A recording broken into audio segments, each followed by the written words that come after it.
Bismillahirrahmanirrahim. Assalamualaikum warahmatullahi wabarakatuh. Salam perubahan.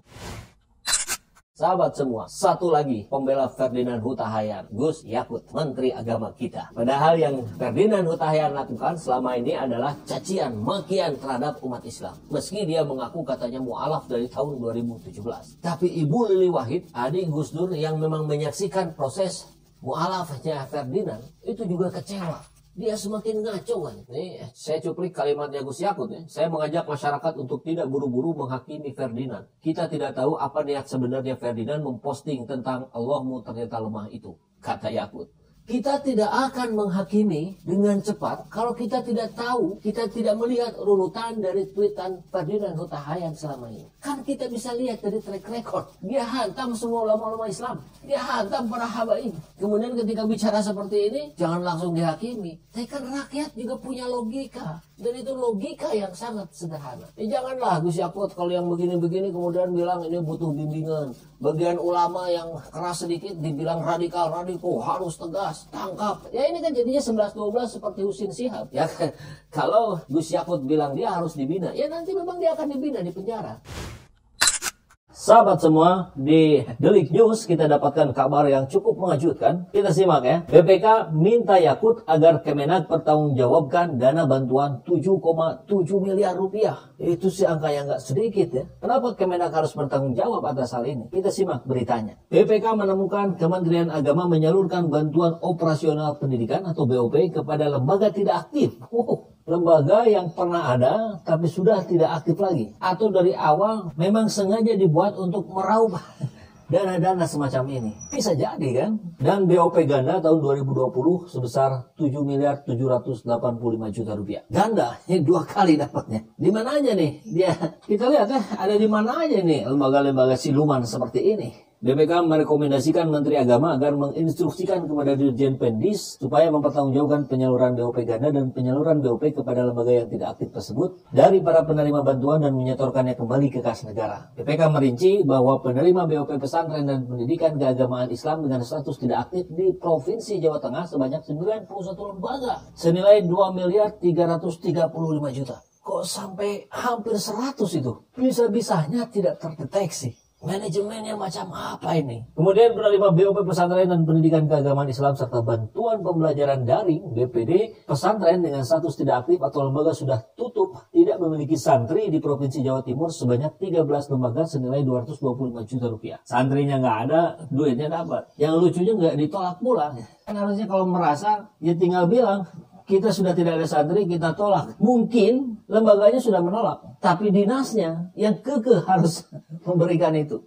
Itu kejadian. Ada yang saya ketahui di beberapa lembaga, ada juga yang saya tahu persis di dinas-dinas kenegaraan seperti ini. Yang nerimanya nggak mau, tapi dinasnya memaksa gitu. Demi sebuah laporan, kan ujungnya ke sana ya. Selanjutnya terdapat penerima BOP pesantren dan pendidikan keagamaan Islam dengan status tidak aktif di Provinsi Sulawesi Selatan sebanyak 32 lembaga, senilai 410 juta rupiah.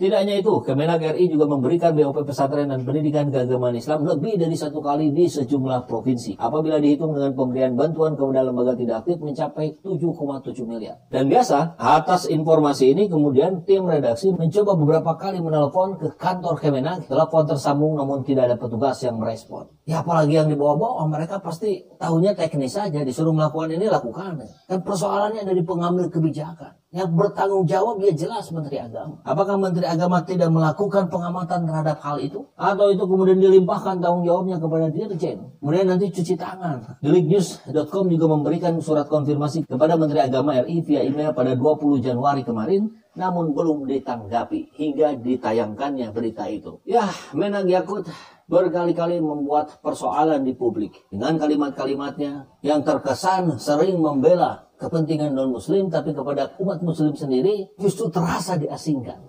Ini persoalan yang ada di negeri ini hari ini. Dan kita lihat sendiri, konon katanya rekening Pak Menak Yakut ini juga meningkat berkali-kali lipat. Ini beritanya. Ya sudahlah, seperti biasa saja. Buat kita-kita rakyat jelata, kita berisikan terus saja ini di media sosial. Agar mendapat perhatian publik yang luas. Sehingga hal-hal seperti ini bisa diusut dan tidak diulangi lagi. Tentu dengan sebuah sistem yang profesional. Mudah-mudahan dengan keberisikan kita terus, KPK, kepolisian, BPK, dan yang lain-lain bisa memberikan atensi yang penuh dan bekerja profesional. Kan gitu ya, di negeri ini harus viral dulu, baru diselesaikan. Oh, assalamualaikum. Doa kemana ini? Doa ke makam Gusti Kanjeng Nabi, Bu. Raudhah. Iya, coba. Assalamualaikum ya Rasulullah. Assalamualaikum ya Habibullah. Assalamualaikum ya Nabi Allah. Assalamualaikum ya Rasulullah. Assalamualaikum ya Habibullah. Assalamualaikum ya Nabi Allah. Asyhadu an la ilaha illallah wa asyhadu annaka Rasulullah wa asyhadu annaka Rasulullah wa asyhadu annaka barkal salatan wa hadaita wa nasahta ummata wa jahada fi sabilillah wa shalla alaika wa salatan darimatan ila yaumiddin. Allahumma jil fadila wa darajata rafi'ah wa ba'ashu maqaman mahmudan alladhi wa ata innaka la tuhliful mi'ad. Assalamu alayka ya Abu Bakrin. Assalamu alayka ya sahiba Rasulillah fil ghar. Assalamu alayka ya Umar. Assalamu alayka ya Faruq. Assalamu alayka ya ashabi Rasulillah ajmain. Iya. Tunggu kami Gusti Kanjeng Nabi niku lho Bu. Iya. Maka Muhammadun kami ini lho Bu. Maka Muhammadun aba hatim ya rijalikum walaki Rasulullah wa khataman nabiyyin wa kana wa bi kulli syai'in alima. Ya ayyuhalladzina amanu dzkuru wa dzikran katsira. Sing bagian pesanane Gusti Kanjeng Nabi niku ya ayyuhalladzina amanu la tarfa'u aswatakum fawqa sawti nabiyyi wala tajharu lahu bil qawli kajawli ta'liqatikum li ba'din atahata amalukum wa antum la tashkurun. Sing pesanane Sayyidina Abu Bakar innal ladina yahuduna aswatahum inda rasulillahi ulaika ladina tahana wa qulubahum taqwa lahum maghfiratu wa ajrun 'adzim. Nah, Nabi Saya doakan kalian bisa ke Madinah dan Makkah, ke makam Gusti Kanjeng Nabi. Ada tulisan Arabnya nih Kumi. Iya. Bisa sama orang tuanya ya, sama ayah sama bunda boleh ya. Al-Azhab tulisannya.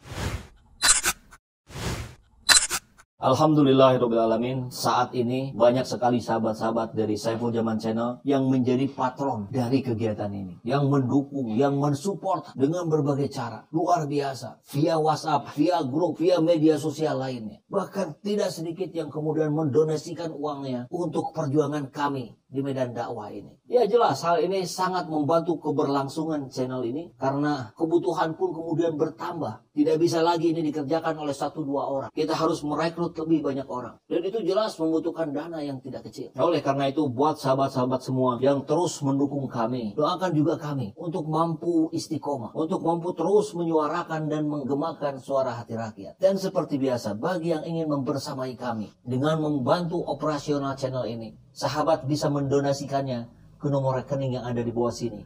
Dan silakan untuk mengkonfirmasikannya ke nomor yang ada di sini.